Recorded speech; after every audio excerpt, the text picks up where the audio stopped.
Ողջույն 24-ի եթերում հետագիծն եմ Նարեկ Գալստյանը, այսպես ես հյուրընկալել եմ խորհրդանի պատիվ ունեմ խմբակցության քարտուղար Հանրապետական կուսակցության գործադիր մարմնի անդամ Տիգրան Աբրահամյանին, պարոն Աբրահամյան, ողջունում եմ եւ շատ շնորհակալ եմ հրավերս ընդունելու համար։ Պարոն Աբրահամյան, հունվար 27-ը այս իշխանության եւ պարլամենտի կողմից հաստատվելով նախագահի կողմից վավերացվելով դարձավ բոլոր ժամանակներում ընկած մեր նահատակների ոգեկոչման օր։ Հաջորդ օրը հունվար 28-ն էր բանակը։ Ինչու ընդդիմությունն այսքան սուր արձագանքեց այս հանգամանքին։ Մեծ հաշվով, ինչպես պնդում է իշխանությունը, պետք է լինի 1 օր, որովհետև մենք ունենք հատկապես 30-ամյա վերջի պատմության ընթացքում բազմաթիվ պատերազմներ, երկար ճաշամկետ կամ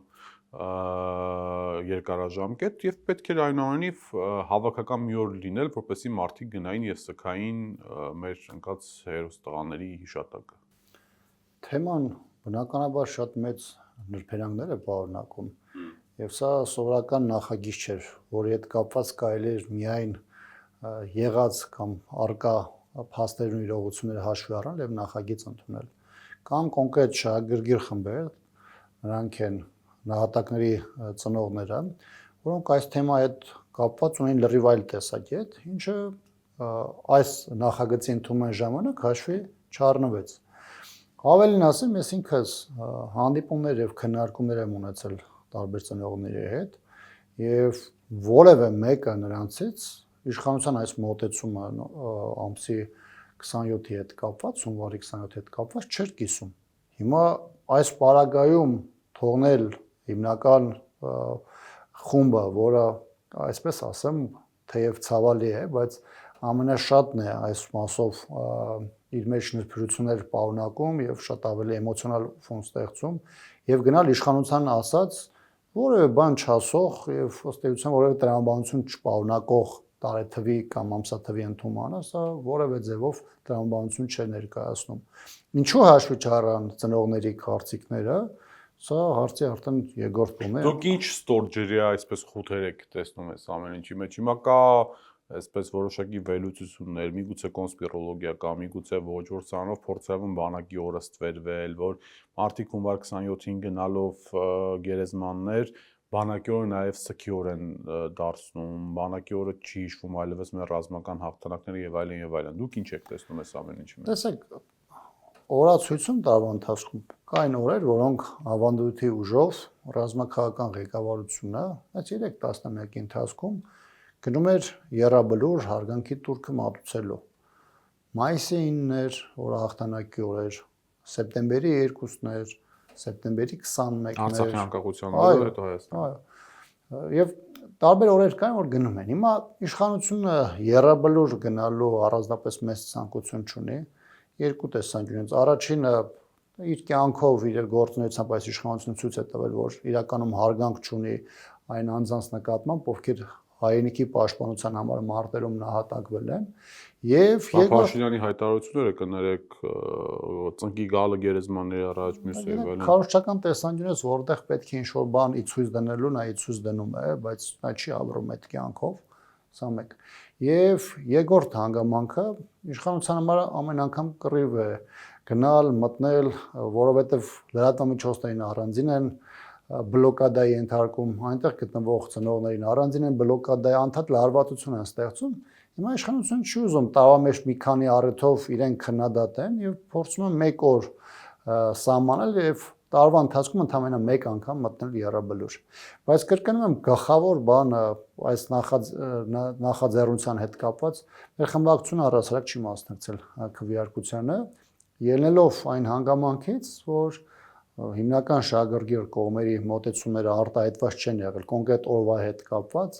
եւ այդ պարագայում բնականաբար այս իրողությունները չեն համապատասխանեցրել նաեւ մարդկանց պահանջին ներկայացրած։ Լավ, պարոն Աբրահամյան,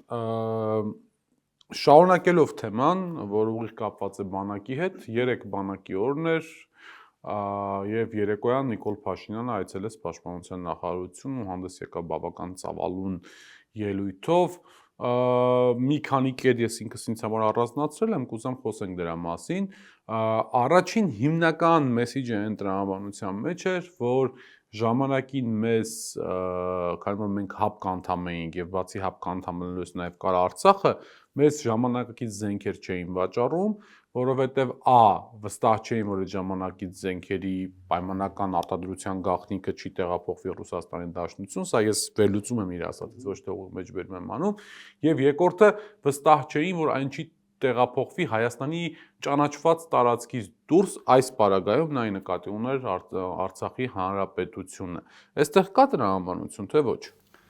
Նախ հիմնական սպառազինությունը, որը 20 թվականից հետո իշխանությունը գնել է, դա Հնդկաստանից է։ Հնդկաստանը ունի Ռուսաստանի հետ ռազմատեխնիկան համագործակցության բավականին բարձր մակարդակ եւ տրված լիցենզիաներով կամ երկում կամ ռուսական լիցենզիայով Հնդկաստանը բազմաթիվ մեծ թվով սպառազինությունը ռազմական տեխնիկա է արտադրում։ Սկսած ինքնաթիռներից վերջացրած հրետանային միջոցներ։ Ռուս-հնդկական կոնսորցիումով այս։ Եվ համարել, որ Հնդկաստանը ժամանակին խնդիր էր ունենալու Հայաստանի զենք վաճառելով, որովհետև կար այդ տեխնոլոգիաները Ռուսաստանում հայտնվելու ռիսկ, կարծում ստեղ հասկանալի է, որ որևէ տրամաբանություն չկա։ Ավելին ասեմ, նախկինում էլ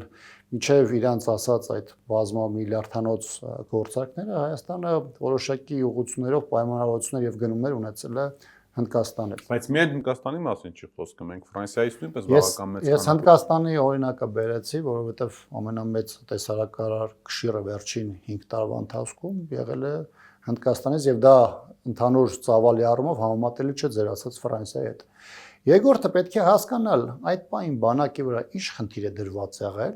այդ խնդիրը կատարելու համար ինչ սպառազինություն ռազմական տեխնիկա է անհրաժեշտ եղել եւ որակին հարաբերակցության մեջ հասկանալ թե այդ պայն ինչ խնդիր կա եւ այդ ինչ գումարով կարելի է լուծել։ Հիմա եթե կոնկրետ փուլում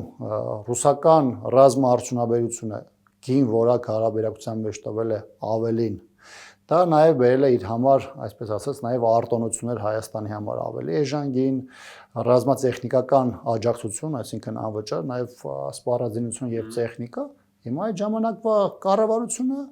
այդպիսի որոշում է կայացել։ Բայց այստեղ ուրիշ միտում եմ տեսնում։ Ես կարծում եմ սա նաև արհեստական օրակարգ է բերվում այս թեման, որպեսզի Հայաստանի բոլոր ձախողումները, որոնք եղել է 18 թվականից հետո, որպեսզի քննարկվի այդ համատեքստում, որ Հայաստանը մենակ ռուսների հետ է աշխատել, դրա համար խնդիր ենք ունեցել, այդ խնդիրը բերել է պարտությունները եւ այլն եւ այլն։ Այսինքն Նիկոլ Փաշինյանի նպատակը դիսկուրսը այդ ուղղությամբ տեղափոխելն է։ Դրանով է նաև պայմանավորված երեկվա իր ելույթը, որտեղ ասում է, գիտեք, մենք ասում եմ ժամանակին ունեցել ենք հրետանային միջոցների մասը D30-ներ, մի քանի անգամ եկանում է D30-ները։ ասում եմ պատկերացնում եք, ասում եմ այդ D30-ները, ասում եմ, այս մեկ օգտագործած է եղել, այս մեկը այդ թվի արտադրության չի եղել եւ այլն եւ այլն։ Հիմա ներկայիս հրետանու վարչության պետը, որը զինված ուժերի լավագույն հրետանավորներից է, ժամանակին երբ որ ինքը ծառայում էր տարբեր պաշտոններում, դասակի հրամանատարի, մարտկոցի հրամանատարի եւ այլն, այդ նույն ճակերտավոր, այո, այդ նույն ճակերտավոր D30 նույն միջոցները կիրառումն է ինքն էլ շատ լավ գիտի, ինքն էլ է կիրառել։ D30 ընդհանրապես հրետանու դիպուկահարն է համարվում եւ մենք որևէ փուլում նման խնդիր չենք ունեցել։ Կարող է առանձին ինչ-որ միավորներ են եղել, որը շատ քիչ թիվ կարող է կազմացնել, որով ինչ-որ փուլում տեխնիկական խնդիր կարող է առաջացնել։ Բայց բոլոր պատերազմներում, սկսած 16 թվականին 44-օրյա պատերազմին D30-ի կիրառման հետ կապված որևէ լուրջ խնդիր մենք չենք ունեցել։ Սա եւս ես համարում եմ արհեստական խնդիր եւ Նիկոլ Փաշինյանը փորձում է արհեստական թեմաները բերել, ցույց տալ իբրև դե գիտեք խնդիրը որն է։ Հիմա պարտություն կրած իշխանությունը ամեն կերպ փորձում է մեղավորների շարք գտնել։ Միտեղ դրանք կոնկրետ մարդիկ են, կերպարներ են, որոնց վրա քրեական գործեր կա, մի մասը նստած է եւ այլն եւ այլն։ Մի մասը սպառազինության մասով է, այն հայտնի Իսկանդերի 10%-ով կիրառելիության այդ ոչ խելամիտ այդ հայտարարությունը, որը հնչեց, որը զավեշտ էր իհարկե, դա էլ դրա դրսևորումներից մեկն է եղել։ Երեք մեկ այլ դրսևորում էլ է եղել, դրա մասին խոսել է։ Այսինքն ներողություն, մինչև հաջորդ օրինակը մտնեմ այդ բայկ։ Ես ճիշտ եմ հասկանում ձեր մտքի ընթացքը։ Նիկոլ Փաշինյանը փաստացիորեն բերում է նմանատիպ օրինակներ ցույց տալու համար, որ 44-օրյա պատերազմի մեր պարտությունը ուներ օբյեկտիվ հիմքեր եւ կապված էր նաեւ մեր սպառազինության ոչ կատարյալ լինելու հետ, հա։ Տեսեք, եթե նույնիսկ ուղակի դա չի ասում, դա հանրության մի մասի մոտ կարող է տպավորություն ստեղծել, որ գիտեք այդ D30-ը, իդեպ այն մարդկանց մոտ, որոնք չգիտեն D30-ը ինչ է, կամ ինչ մարտիրատեխնիկական բնութագիր են, որտեղ այն մարդիկ, ովքեր առաջվել են D30-ի հետ իրենց ծառայության բնույթով ելնելով կամ ուղղակի ավելի խորը գիտելիքներով, գիտեն, որ մենք D30-ը հենց այն միջոցներից է եղել, որի հետ կագրած որևէ խնդիր որևէ դեպքում չի եղել։ Հիմա նույն մի կարծեմ ներողություն ռուս-ուկրաինական պատերազմում էլ հիմա լայնորեն կիրառվում է։ Այո։ Հիմա դրա ավելի զավեշտալի բան է։ Ուրեմն Եռաբլուրում առիթ ունեցա այս թեմաներով խոսելու, ԿՊԱ-ական պատգամավորներից մեկը իբրև արձագանքել էր լրատվամիջոցներից մեկին, ասում է, գիտեք, այդ իրանց ասած զինտեխնիկան, ասում է, այդ կայեսները, չէ՞, որ այն ժամանակ կար, դա էլ 20-ականների, թե 30-ականների զինատեսակ է ասում։ Հիմա դրա մասին 1920։ Այո, հիմա դրա մասին խոսում է մի հատ մարդ, որը իր պաշտոնավորման ժամանակահատվածում որոնց իշխանությունը եւս դրա կիրառություն ունի տարբեր չասեմ որտեղ կամ տարբեր օբյեկտներում իրանց կողմից շատ շրջանառված։ Այսինքն այն ներողություն մենք խոսում ենք ում մասին, այսինքն պաշտպանության նախկին փոխնախարարի մասին։ Չէ, մենք խոսում ենք իշխանության պատգամավորներից մեկի մասին, անունը չեմ էլ ուզում հնչեցնել լրացուցիչ անունը բան չանելու համար, շոշափելու համար։ Ասում եք, գիտեք, իրան ժամանակ կայես է, ասում է, դա իրանց բանակ եղավ։ Ասում եմ, մի մարդ, որի ժամանակահատվածում, այսինքն դրա արդեն 8 տարի է իշխանության մեջ գտնվող ուժը, այս պահին էր որոշակի ուղղություններով նույն այդ կայեսները հասկանում եք կիրառում է։ Կամ սրա մասին խոսում է մի իշխանություն, որը գնացել է 70-ականների օսականներ էր առել Հորդանանից, դրանք էլ հիմնական մասը եղել է շահագործումից դուրս եկած, բազմաթիվ խնդիրներով բերել են Հայաստան, որպեսզի գործարկեին, իբր մոդեռնիզացնեն եւ այլն, դրանց մի մասը նաեւ խոցվել է 44-օրյա պատերազմում եւ այլն։ Այս հասկանում եք, ցավալիորեն եմ նաեւ արձանագրում, որ բանակի զինտեխնիկայի առասարակ բարեփոխումների մասին խոսում են մարդիկ, ովքեր կամ կիլոմետրով հեռու են դրանից, կամ էլ այս մարդկանց ուղղակի տրվում է տեքստեր, որ գիտեք, սենց դեպքում սա օգտագործեք, սենց դեպքում սա օգտագործեք, տենց ինչ-որ պլագիատ արած օգտագործում է։ Արարում են դուք ու դրանով որևէ խնդիր բնականաբար չեն լուծում։ Ժամանակին պաշտոնավարել եք Արցախում, եղել եք Արցախի նախագահ Բակո Սահակյանի անվտանգային հարցերով խորհրդականը, ես ուզում եմ այդ մյուս հայտարարության Նիկոլ Փաշինյանի մենք անդրադառնանք, որ փաստացի Հայաստանը զրկված էր զենքի եւ զինատեսակի այլընտրանքային մատակարարողներից, որովհետեւ մատակարարողները ունեին մտավախություն, որ այդ զենքերը տեղափոխվելու են Արցախ, ինչը միջազգային չճանաչված տարածք է, դրանով կոնֆրոնտացիայի մեջ են մտնելու Ադրբեջանի հետ։ Սրա մասին ինչ կասեք։ Այսինքն այդ հայտարարությունը արվում է արդարացնելու Արցախի հանձնումը, ես լավ չեմ հասկանում ճիշտ ասած դրա միտքը։ Եվ երկրորդը, հիմա զինատեսակներ կան, որոնց կիրառումը անհրաժեշտ չէր, օրինակ Արցախի տարածքում գտնվել համատեքստում Իսկանդերի կիրառման մասով։ Ու խնդիրը մենակ Իսկանդերի մեջ էլ չի։ Դե Իսկանդերը Արցախում տեղակայված էր, թե ոչ։ Արդեն ժամանակը կարելի ասել է։ Տեղակայված չի եղել, բայց Իսկանդերը այնց հեռահարություն ունեցավ, որ անհրաժեշտություն չի եղել դա տանել Արցախում կիրառել։ Կամ նույն 44-օրյա պատերազմի ժամանակ կիրառվել են զինատեսակներ, որոնք ունեին այնպիսի հեռահարություն, որ կարող էին Հայաստանի տարածքից Ադրբեջանի մեծամասնության կազմող տարածքներում իրենց խնդիրը կատարել։ Օրինակ Սկադը։ Այսինքն գիտեք, կրկին գալիս ենք ելի նույն թեմային։ Նայեք, իշխանությունը ունի մի հատ պարզ փաստ, որ գիտի, որ դաջված է հասարակության մեջ, դա իր պարտությունն է, իր պարտության սիմվոլ լինելն է։ Այս իշխանությունը պարտության սիմվոլ է։ Հիմա այս իշխանությունը փորձում է դրանից ձերբազատվի։ Ինչ անեմ, ասում է Ջալալ Հարությունյանը հանցագործ է, Օնիկ Գասպարյանը հանցագործ է, երրորդ Դավթյան Արտակը հանցագործ է, այսինքն որոշակի մարդկանց համար ճանաչելի դեմքերի որպես կենտրոնական գործող անձինք, ասում է դավաճաններ են կամ իրանք են տարվում այս պարտության որպես պատասխանատու, ասում է Ռուսաստանը մեզի զենք չի տվել, էս չի տվել, աջակցություն չի ապահովել։ Հատ այն երկրորդ շերտը գալիս է Ռուսաստանը, հիմա երրորդ շերտը գալիս է արդեն սպառազինություն։ Գիտեք, D30-ը այդ ժամանակ օգտագործված է եղել։ Մենք ուզում էինք ուրիշ տեղից ուրիշ բան առնենք, բայց դրա հնարավորություն չենք ունեցել, որովհետև չենք կարող Արցախ տեղափոխեինք։ Հիմա Արցախում չգիտեմ ինչքանով դա գաղտնիության բան ունի, բայց Արցախում տեղակայված կար, օրինակ Մարտկոց կար,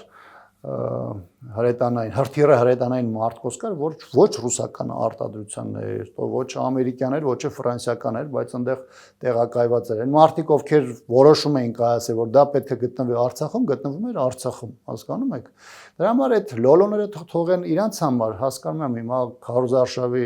իրանք process-ի մեջ են, ընտրությունները մոտիկանում է, այս կարգի հսկայական տեղեկատվությունը դեզինֆորմացիայի ձևով բերելու, մեր հասարակությանը ապակոմրոշվելու, բայց պարտության, ձախողման, տապալման այդ խարանը հավերժ մնալու իրենց ճակատին։ Պարոն Աբրամյան, ո՞նց եք վերաբերվում են հանգամանքի, մի քիչ հարցս ավելի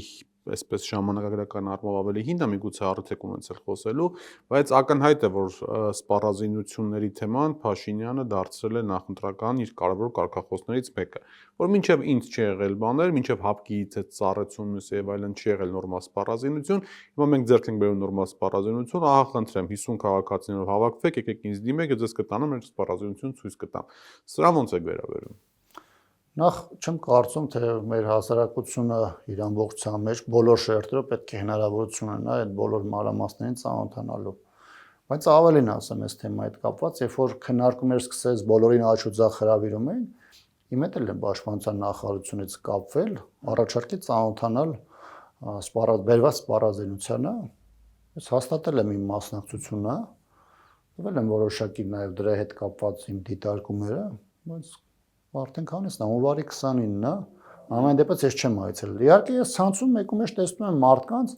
որոնք շատ անհասկանալի է, դեմքեր են, բայց այդ մարդիկ բարձում է, որ դրա հնարավորությունը եղել են ծանոթանալու, ինչ-որ իժորական տարբեր կառույցներում լինելու եւ այլն, եւ այս տեսանկյունից, գիտեք, հիմա իշխանությունը, քանի որ որպես կան որպես քարոզության մեջ է օգտագործում, իր համար այդ 25 թվականին որ ասում եմ մենք այսքան բերել ենք, ինչի համար են բերել են, որ ընտրաշավի ժամանակ այդ նույն թեման օգտագործեն։ Հիմա բայց չէ, չեմ բերել պաշտպանության համար։ Նույն ընտրաշավի նկատառումներից ելնելով գաղտնազերծում են որոշակի ցուցանիշներ, որոնք մի քանի տարի համարվել են գաղտնի տեղեկատվություն։ Օրինակ պաշտպան հայրենաց ծրագրով մասնակիցների թիվը, վարժական հավաքների մասնակիցների թիվը, դա մինչև 25 թվականի դեկտեմբեր ամիսը մինչև պաշտպանության նախարարության հանրայնացում եղել է գաղտնի տեղեկատվություն։ Որևէ մեկը ոչ ասում է թե ինչ է եղել ժամանակին գաղտնի տեղեկատվություն, ոչ էլ պաշտոնապես ասում են թե ինչ են դրանք հիմա որպես գաղտնազերծված։ Կարելի է բան անել, եզրահանգումներ անել, որտեղ այդ կրճատում էին պարտադիր ժամկետային ծառայության տևողությունը եւ դրա համատեքստում փորձում էին ցույց տալ, թե իրանք դրական դինամիկա ունեն այս կամ այն ուղղությամբ։ Իհարկե ամենակարևոր թիվը զորակոչի թիվն է, որը եւս գաղտնի է ու գաղտնի պետքա լինի, որը հստակ արտացոլում է, թե 6 ամսվա կրճատումը 2 տարվա ցիկլում ինչ ազդեցություն է թողնում թվականակի առումով զինված ուժերի վրա։ Բայց ուզում ասեմ իշխանությունը ըստ նպատակահարմարության գործելու է։ Եթե տեսնեն իրենց ընտրությունների համար 1% ավել ունենալու համար հասարակությանը այս կամ այն թիվը պետք է գաղտնազերծեն, ցան չեն նայելու, թե անվտանգության խնդիր է առաջացնելու, ինչ է անելու, որևէ երրորդ երկրին հարված է հասնելու, թե չի հարված հասնելու, դա անելու են անպայման։ Լսել եք իդե պարոն Աբրամյան, որ ասում են օթում կախված լուրերի համաձայն Նիկոլ Փաշինյանը դե հիմա այս ինքը մեծ հաշվով սկսել է անդրարշավը, մի քանի խոշոր միջոցառում ան նախատեսել, որով իր վարկանիշը պետքա բարձրացնի, հա։ Օրինակ Վենսի այցելությունը ես վստահ եմ, որ իր ԱՄՆ փոխնախագահի փետրվար ամսին օգտագործվել է նախընտրական տրամաբանության մեջ, մայիս 4-ին թե 5-ին Հայաստանում լինելու է եվրոպական քաղաքական համաժողովը, 40 երկրից պատվիրակություն եւ այլն, կոպ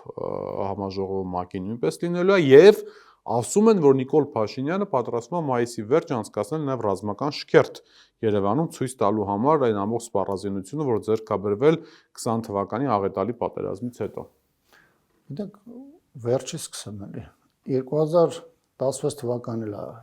շքերթ եղել է շատ տպավորիչ սպառազինությամբ։ Իսկանդերով էս թե չէ։ Այո, եւ Նիկոլ Փաշինյանը 2018-ի դրությամբ որպես բան կառավարության ղեկավար ունենալով այդ ամեն ինչը իր զինանոցում, այդ մարտունակ բանակը մենք տեսել ենք ինչ կետի է տարի հասցրել։ Այսինքն նույնիսկ զինտեխնիկայի սպառազինության արկայությունը ոչինչ չի խոսում այդ երկրի իրական մարտական խնդիրները լուծելու։ Պատկերացնում եք մարտիկ տեսնել։ Պատկերացնում եմ, դրան եմ գալիս։ Հա, դրան եմ գալիս։ Հիմա այս տեսանկյունից ես արդեն ասացի, եթե Նիկոլ Փաշինյանը իմանա, որ ինքը 1%-ի ավել ձայն է տանելու, դրա համար ինքը պատրաստ է ամեն ինչ անել։ Հասկանում եք, այսինքն դե շքերթ կլինի, քաղաքական խորհրդաժողով կլինի։ Իդեպ դա կազմակերպման մեջ ներդրումը արդեն երրորդ երկրներն են, որ անդադ խոսում են հիբրիդային պատերազմից ու դրա սպառանիկներից։ Նիկոլ Փաշինյանը ամեն ինչ անում է, որպեսզի մեր երկիրը դառնա տարբեր երկրների կամ դերակատարների պայքարի կիզակետ, համարում է, որ ինքը տեղ կարող է որոշակի բաներ քաղել, օգտագործել որոշակի կապիտալիզացնել ընտրական process-ներում, ու թքած ունի, թե այդ երկրների դիմակայությունը մեր երկիր հրավիրելը հետագայում մեր պետության կենսունակության վրա ինչ ազդեցություն կունենա։ Այնպես որ այդ ամեն ինչի մեջ ռազմական շքերթն ամենավերջին տեղերում է։ Պարոն Աբրամյան, մեկ այլ հարց բանակից անցնենք ներքաղաքական զարգացումներին, համացանցում բավական քննարկվեց Սուրեն Պապիկյանի եւ Նիկոլ Փաշինյանի կողմից ցուցադրված բանակի նոր դաշտային համազգեստը, ու անգամ ընդհանուր մարդիկ որոշակի նմանություն էին տեսնում այդ համազգեստի գույների, մոտիվների եւ ադրբեջանական բանակի գույների մեջ։ Ձեր մոտ ինչ տպավորություն կար, երբ որ տեսաք։ Նախ նմանությունների մասով բերետները, որոնք կային, մի քանի գույնանի, մեկը շատ նման էր Ադրբեջանի Յաշմայի հատուկ նշանակության բրիգադի, ինչը բնականաբար այդ ասոցիացիաները չի կարող չառաջացնել։ Թեև ես դրան հիշում եմ շատ ավելի հաղթական ժամանակահատվածների տեսանկյունից, երբ որ 2016 թվականի մարտական գործողությունների ժամանակ ըստ էության հայկական զորքերի ակտիվ ներգրավվածությամբ այդ բրիգադի մարտունակությունը պարզապես դրվեց հարվածի տակ, հետագայում մի քանի տարի իրանց անուն ընդհանրապես չէր լսվում, որովհետև այն կարգի կորուստներ, այո, այն կարգի կորուստներ էին ունեցել, որ ակտիվ որևէ process-ում ներգրավվածություն չէին էլ ապահովում։ 44-օրյա պատերազմի նրանց մասին որոշակի վկայակոչումներ կան, բայց այն դերը նշանակությունը, որը ուներ Յաշման Ադրբեջանի զինված ուժերում մինչև 16 թվականը, դա արդեն գոյություն չուներ եւ գոյություն չուներ մեր մարտիկների դրանց դաս տալու հետևանքով։ Ինչ վերաբերում է կոնկրետ համազգեստին։ Լսեք, 21 թվականից ամեն օր քննարկվում է համազգեստի գոյությունը, համազգեստի փոփոխությունը, համազգեստը ստեղ, այնտեղ, այստեղ են կարտադրելու, այնտեղ են կարտադրելու։ 5 տարի խոսում են դրա մասին։ 5 տարի խոսում են դրա մասին ու այս պահին էլ դա մեր զինված ուժերում դեռևս տեղ չունի։ Միգուցե որոշակի փոքր ստորաբաժանում, եթե չեմ սխալվում, տրել են նաև որոշակի փորձարկման փուլ է անցնում, բայց 5 տարի խոսում են համազգեստից, եւ այդ համազգեստը դեռևս զինված ուժեր մուտք չի գործել, հասկանում եք։ Սա մեկ, երկրորդը ցուցադրվել է նմուշներ, որտեղ կարելի է միայն որոշակիորեն գնահատականներ հնչեցնել դիզայնին։ Բայց այստեղ շատ կարևոր է նրա որակական հնարավորությունները, շոքին, անձրևին, ձյանը, ընդհանրապես սառնամանիքի պայմաններում եւ այլն, հասկանալու համար թե որ իրավիճակում, ինչպես պետք է ապահովել եւ դա կոնկրետ մարտիկի համար ինչ հնարավորություն է ստեղծում, ինչը այս պահին դեռ դժվար է ասել։ Բայց ընդհանրապես փիլիսոփայական այսպես տեսանկյունից, քանի որ մենք ծանր պարտություն ենք կրել, կա անհրաժեշտություն համազգեստի փոփոխության, այնուամենայնիվ այդ համազգեստը, որ կրում են այսօր մեր զինվորները եւ սպաները, ինքը ինչ որ ծանր հիշողություններ, ընկալումներ չի առաջացնում։ Փոփոխության կարիք բնականաբար կա։ Եվ որ ես ասում եմ 5 տարի չեմ փոխում, ես ուզում եմ ցույց տալ այս իշխանության ֆունկցիոնալությունը, որ 5 տարվա մեջ նույնիսկ համազգեստի խնդիր չի լուծվել։ Եվ մեկ բան էլ կա, քանի որ նաև ընտրական համատեքստում ենք խոսում, իմ մոտ տպավորություն կա, որ իշխանությունը առավելագույնս գումարներ ծախսում է երևացող արտաքին մասով ապահովող այդ բաղադրիչները ապահովելու տեսանկյունից, որովհետև դեռևս պարզ չէ, թե դա գնային առումով ինչ է կազմում Հայաստանի վրա։ Այսինքն, երբ որ փոփոխություն ենք ասում, դրանց ասպեկտները շատ են։ Ինչքան է դրա գինը կազմում, օրինակ, այդ կոմպլեկտի, որի մեջ մտնում է զինվորական սապոկները, այդ շալվարը, գլխարկը, գիծելը եւ այլն եւ այլն։ Այսինքն, դա էլ պետք է հասկանալ, որովհետեւ կարող է դու ստանաս դիզայնով որոշակի նաեւ որակական առումով բան, բայց նայես գին որակ հարաբերակցության մեջ այլ երկրների համեմատության դաշտում դու տեսնես, որ առելի գումար մենակ տալիս ես այդ հանդերձանքի ապահովմանը։ Մեր զինծառայողները ամենալավին են արժանի խոսքը դա չէ, բայց համաշխարհային շուկայում կա գին որակ հարաբերակցության հարցը եւ պետք է հասկանալ դրա մեջ ինչ ընտրություն է կատարում։ Պարոն Աբրամյան, անդրադառնալով զինված ուժերի բարձրագույն հրամկազմի ներքաղաքական գործընթացներին, այսպես կիրառմանը կամ ներգրավմանը, հա, օրինակ մի այսպես ակնառու դեպք, երբ որ Նիկոլ Փաշինյանը նախաձեռնեց Գրիգոր Լուսավորիչ եկեղեցուց մինչև Սուրբ Աննա եկեղեցի իրենց իսկ կողմից բնորոշված ուխտերթը, հա, որը ակնհայտորեն ամենայն հայոց կաթողիկոսի եւ հայ առաքելական եկեղեցու միասնության դեմ նախաձեռնված հրապարակային հանրային քաղաքական ակցիա էր, այնտեղ լրատվամիջոցները ֆիքսել էին բազմաթիվ քաղաքացիական հագուստով զինվորականների, այդ թվում նաեւ Արցախից գեներալի, որը այսօր, եթե չեմ սխալվում, գլխավոր ռազմական տեսուչն է կամ ռազմական վերահսկողության վարչության պետն է, Արցախի հերոս կոչումով, հիշում եք նաև դրանից հետո Արցախի երևի կառավարություն ասեմ կամ նախագահ ասեմ, այս բանի պաշտոնակատարը,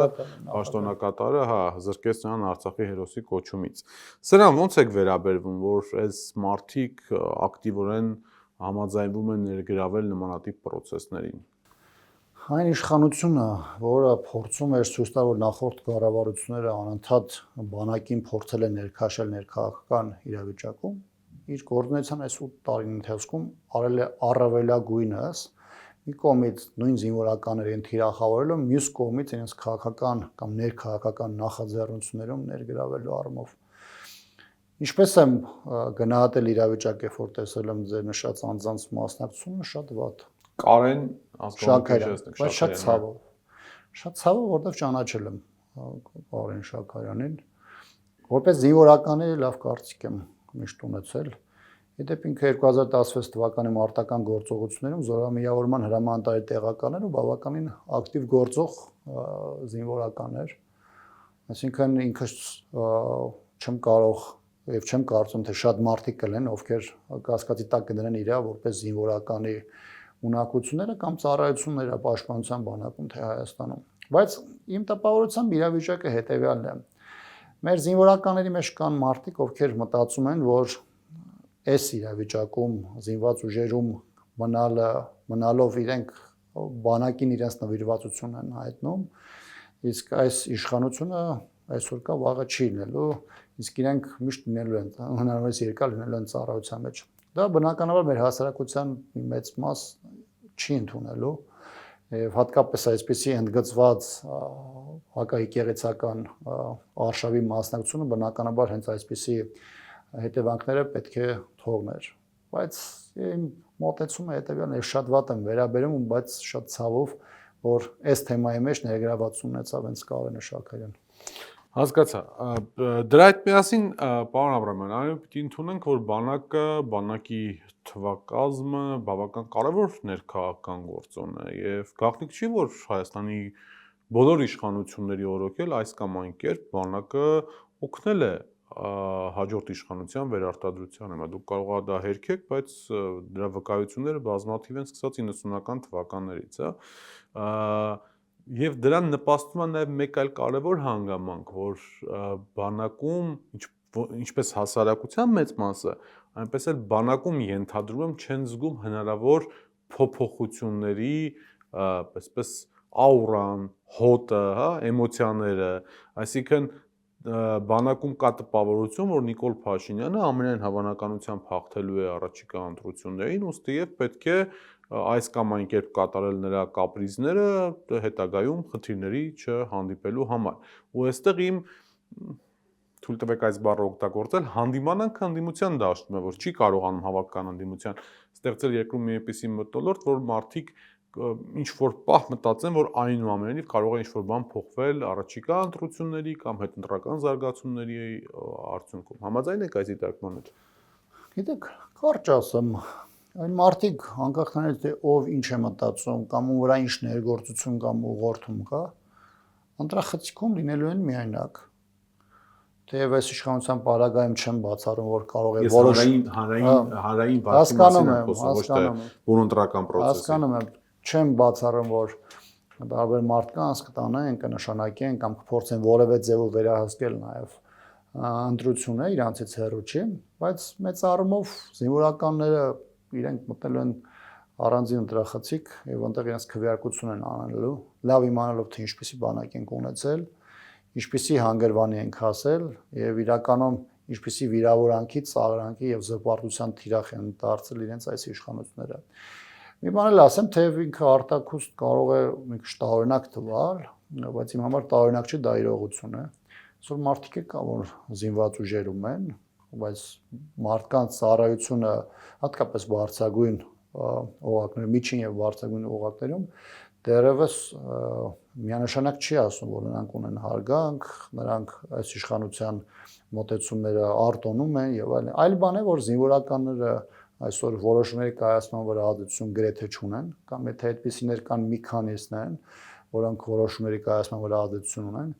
իսկ մյուսները ունեն եւ տեսակետ եւ մոտեցում, որոնք արտահայտում է, բայց արտահայտում է ոչ հրապարակային։ Համաձայն եք, որ Նիկոլ Փաշինյանին հաջողվեց այս ընթացքում, հատկապես Օնիկ Գասպարյանի գլխավորած շտաբի պետի հայտարարությունից հետո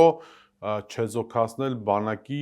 չասեմ ներքաղաքական դերը, այլ ավելի շատ բանակի ազդեցությունը պետական գործընթացներում, այսպես ասեմ։ Գիտեք, Նիկոլ Փաշինյանը իր վախերը փորձում է կոմպենսացնել զինված ուժերում եւ պաշտպանության նախարարության համակարգի բարձրագույն պաշտոններում այնպիսի կադրերի նշանակումներով, որոնք որևէ տեսանկյունից իր համար դիմադրության օջախներ չեն հանդիսանում։ Ընդ որում, երբ որ ասում եմ դիմադրություն, այստեղ սրատակ չպետք է հասկանալ հակաօրինական կամ ինչ-որ գործողություններ։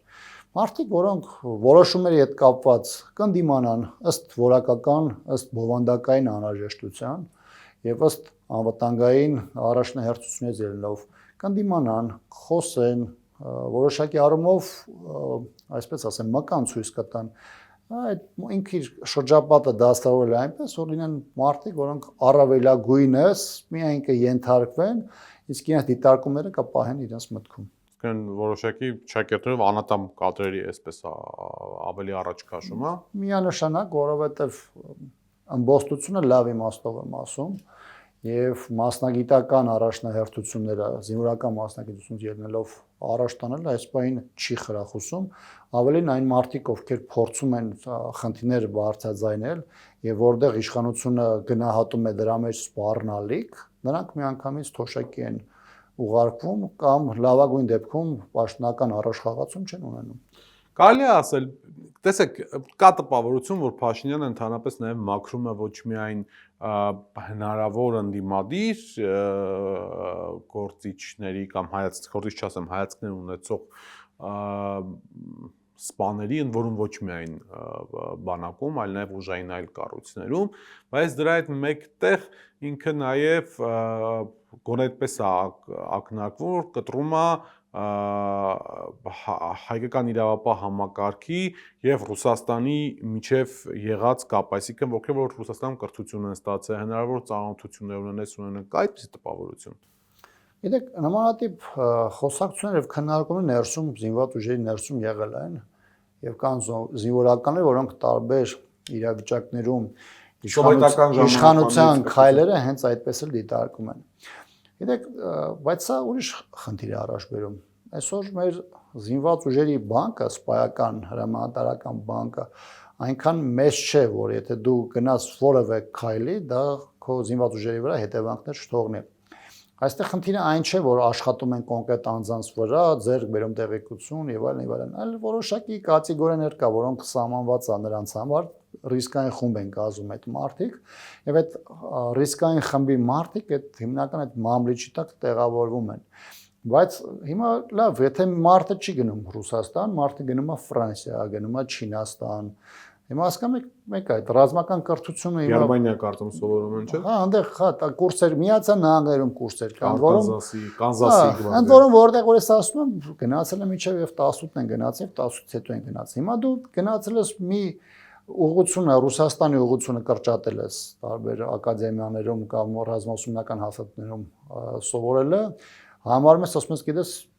անգամ փորձում են կանխել, որպեսզի Ռուսաստանը մարդ չներդրնի Էշչանի։ Հա հիմա նույն ձևի մարդիկ գնում են ուրիշ երկրներում են սովորում, այսինքն այն ինչ որ կարելի է մյուս երկրներին չի կարելի Ռուսաստանին, այսինքն դու որպես պետություն ես այս ամեն ինչին նայում, դու պետք է անես ֆիլտրեր դնես, որը կվերահսկվի առասարակ դրսում սովորող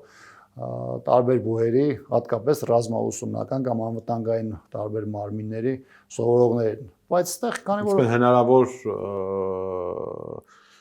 ռուսերեն բառկա վերբովկայի կամ ազդեցության տակ գտնվելու հա, դա միշտ էլ դրա ռիսկը եղել է, անկախ նրանից բարեկամ երկիր է, դաշնակից երկիր է եւ այլն, տեսական ամեն ինչ հնարավոր է, բայց դրա համար կան մարմիններ, դրա համար կան կոնկրետ պատասխանատու պաշտոնյաներ։ Հասկանում եք, դրա ֆիլտրացիայի որոշակի գործընթաց ալում եւ մեկնելուց, եւ սովորելուց, եւ հետ վերադառնալուց։ Հիմա երբ որ դու վերցնում ես մենակ մի ուղղությունը փակում ես, ասում ես ես պայքարում եմ հնարավոր վերբովկեքի դեմ, դե հարցը չէ առաջանում, ասում եմ այն մյուս երկրները, որ սովորում են, մյուս երկրները ոչ մի վերբովկի հնարավորություն չկա, թե դրա ռիսկը չկա։ Դրա համար պարզը դառնում, որ սա ոչ թե կանխում է այն հիմնական ռիսկային խնդիրները, այլ կոնկրետ Ռուսաստանի դեմ իրականացվող համալիր ծրագրերից ինչ որ մեկն է։ Պարոն Աբրամյան, քանի որ մեր խոսակցությունը կամա-թեական ավելի շատ զինվորական ռազմական թեմաներով շարունակվեց, մի հարց առաջացավ մոտս, որը, չգիտեմ, եթերային որքանով է եթերային, դուք որոշեք։ Որտեղ են Արցախի պաշտպանության բանակի փորձառու սպաները, պայմանագրայինները, այսինքն Արցախի պաշտպանության բանակը հայկական զինված ուժերի ամենամարտունակ հատվածն է համարվել մշտապես, հա, որովհետև գտնվել է դաշտային պայմաններում, բացազատված պայմաններում, մշտապես այսպես տեղի ունեցել որոշակի թե փոքր թե մեծ բախումներ հակառակորդի հետ, պատերազմների մասնակից է, ավելի թրծված է այս այն եւ այլն եւ այլն։ Մենք խոսում ենք մի քանի տասնյակ հազար մարդու մասին, եթե նրանք հանենք նրա Հայաստանյան հատվածը, հաստատ մի 10-15 հազար հոգի Արցախից կլինեին։ Այս մարդկանց, քանի որ էլի վստահ եմ շփվում եք, այս մարդիկ կամ այն ցանկություն ունեցողները կարողացել են տեղավորվել Հայաստանի պաշտպանության նախարարությունում ու զինված ուժերում, թե ոչ։ Մի մասը տեղավորվել է, մի մասը քաղաքացիական կյանքի անց է, մի մասը արտագաղթել է եւ այլն, բայց այստեղ մի հատ ուրիշ բան կա, որը իմ համար շատ ցավալի է եղել ու ես միջև վերջը դրա հանգամանքների բարձման մասով գնալու եմ 23 թվականին Ադրբեջանի ագրեսիայից հետո եւ այդ 1.5 օրվա պատերազմական գործողություններից հետո հրաման է ստացվել վառել պաշտպանության բանակի եւ նրա ենթակա բոլոր զորամասերի մարտական դրոշները։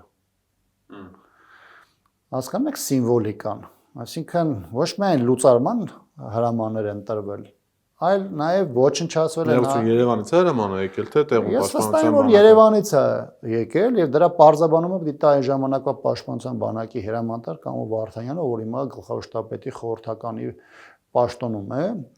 եւ ամենալավը դրա պատասխանը ինքը դիտա։ Դա եղել է իր նախաձեռնությունը, թե